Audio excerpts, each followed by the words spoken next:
Hello, everybody. It's Dave Neal, stand-up comic and host of Bachelor Nation News and the Rush Hour podcast. And we have an update here from old Greg Grippo, and he says he isn't ruling out a Bachelor in Paradise after Victoria Fuller split. Bachelor in Paradise took a year off. It gave the influencers in Bachelor Nation a chance to bleed a few Instagram followers, and they are thirsty to return to the beach. They're thirsty for a lot of things. Well, there'll be a lot of thirst if Greg Grippo and his six-pack abs have anything to say about it. So let's get into this story.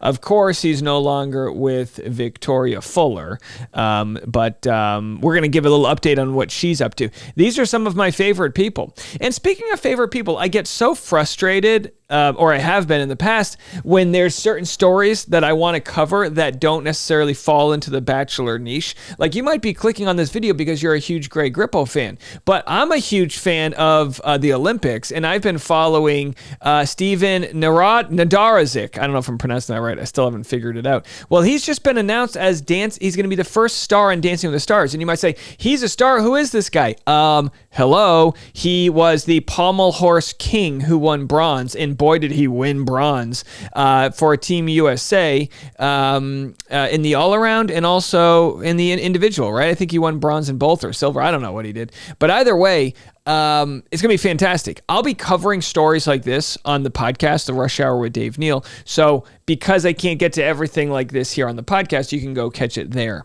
All right, so just wanted to give that plug. I mean, here he is. Look how excited he is. Hey, GMA. It's Steven. I'm your newest contestant on Dancing with the Stars. I think it's awesome. It's really cool to be compared to Superman. That's a compliment. He's so gnarly.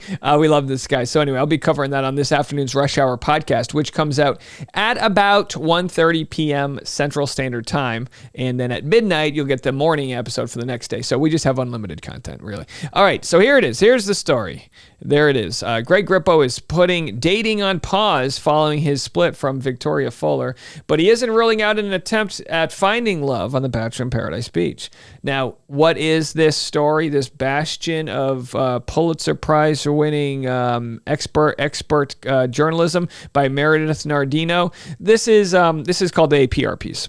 So you pay a PR company a lot of money so that they'll get articles in magazines, especially when there isn't much else to talk about. And since Us Magazine and all these other online journals can really print as much stuff as they want because they're not really printing it, we get stuff like this. So this is some sort of connection they have to iHeartRadio. You know what? I'm not dating, and it feels really good right now, Greg exclusively told Us Weekly on Monday while attending the famously average golf tournament hosted by iHeartRadio's The Ben and Ashley I Almost Famous podcast in Livermore, California. I'm like as single as I can be right now. Could he be any more single? That means Greg's getting it in on a no strings attached basis. He's like, I'm so single. You don't even know how I haven't even seen an altar, Anyhow, he continues. Greg emphasized that he's not really worried about finding the one right now. When asked whether he'd consider making the trip to Mexico and a return to the Bachelor Nation franchise, Greg played coy. I mean, we'll see, he told Us. I mean, never say never. Fans were introduced to Greg during Katie Thurston's season. He quit, right? They had that whole thing. She proposed to Blake. It didn't last long, which is normal in the Bachelor world. 1 year after his tense breakup with Katie Thurston, Greg moved on with another Bachelor Nation star. He was spotted with Victoria in Italy. Okay, that led to that whole crazy story. And then they confirmed their split 2 years later. They got tattoos, right? What did they say? Buongiorno or whatever? They got some Italian tattoo. Prego. I don't know what it said. Olive Garden. The breadsticks are on me. Reflecting on navigating a breakup in the public eye, Greg told Us on Monday that it can be tough to determine how much to share with fans. You want things to be private, but I think in the day of social media, it's hard to not get called out when things aren't working out. His close friends and former Bachelor co-star Andrew Spencer agreed. People want to make things more than it actually is. And I think, that's the thing. Everyone thinks there's got to be more. Sometimes it just doesn't work between two people, and that's the way it should be left. Andrew pointed out that it's the first time he and Greg have both been single at the same time, so he's excited to get back out there with his wingman. We're trying different avenues when he asked about the duo's approach to dating, including sliding into DMs. So we'll figure it out at some point. Again, Greg has been front and center with his relationship with Victoria Fuller, but they managed to kind of keep a lot private, which I think is good. You only cater to the demands of your audience if you cave.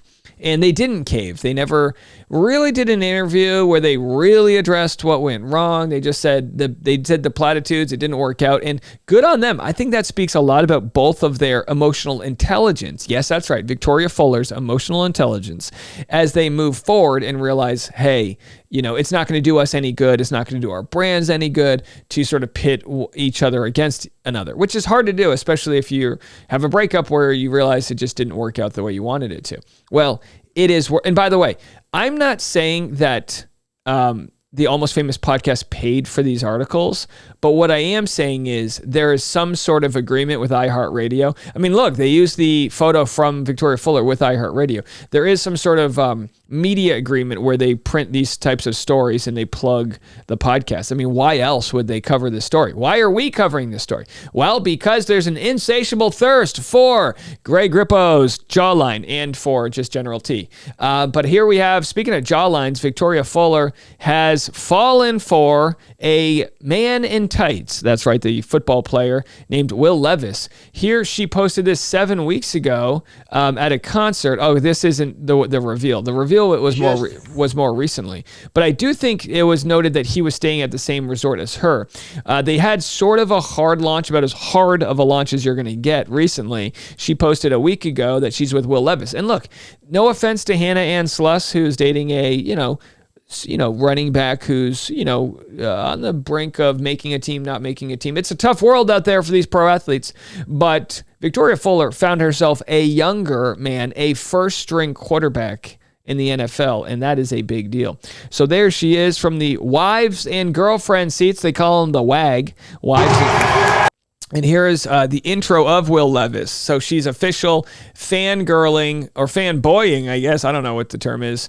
Even Ariel Wander says WAG life. This is the life you get to live. Kelly Flanagan said, we love the WAG life for you. Yeah, that's that jet-setting life. You show up to the game. Here's the thing, right? The club, the football teams, they hire a player personnel person, like a liaison, to make sure that you're as happy as can be. So when you're a wife or a girlfriend or a husband or a boyfriend, was a husband and hab, when you're a hab or a wag, you get treated very well. Although I don't know of any husbands or I don't know of any husbands or boyfriends in the NFL, but hey, I'm down for them focusing or, embracing that lifestyle if anyone so chooses. There he is.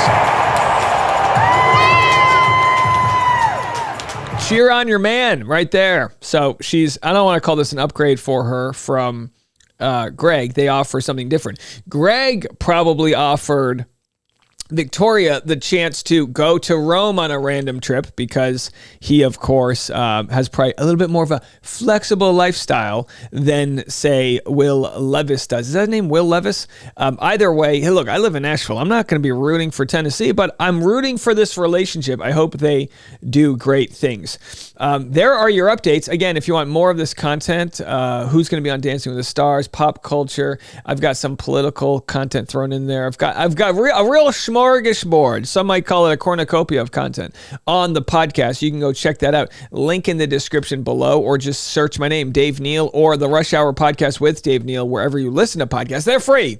If I say podcast one more time, will you join? Podcast. All right. We'll see you then. Bye, everyone.